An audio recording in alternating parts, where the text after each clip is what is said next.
જય માતાજી ખેડૂત મિત્રો, આ છે કલોંજી એટલે કે કાળું જીરું અને આને આજે આપણે ક્લીન કરવાનું છે. કેટલું મેલું છે તમે જોઈ શકો છો. અને આપણા મશીનમાં પણ આજે પહેલી વખત કલોંજી ક્લીન કરવાની છે. અને આવી રીતે આપણે ચાલુ કરી દીધું છે મશીન. અને કાંદું છે આ બાજુ કાઢે છે કાંદું. એમાં કાંદામાં કોક કલોંજીના દાણા આવે છે, બાકી કાંદું જે દાખરાને છે એમાં ઝીણા મોટો ફોતરીને બધું અહીં કાઢી નાખે. અને આપણે આગળ જોયું કલોંજી કેવી મેલી હતી અને હવે કેવી ચોખ્ખી નીકળે છે ઓલી બાજુ, એ હું તમને બતાવું. જો આ કલોંજી જેવી પહેલાં મેલી હતી એમાંથી આ કલોંજી ચોખ્ખી થઈને નીકળે છે.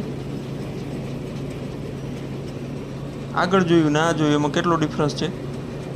એટલે આવી રીતે મશીનનું રિઝલ્ટ છે. સેટિંગ કરવામાં થોડી વાર લાગે પણ થઈ જાય હમી, અને જાજો ફાયદો થાય છે એમ, કેમ કે ભાવમાંય જાજો ફેર પડી જાય હમી કરેલી હોય ને એટલે.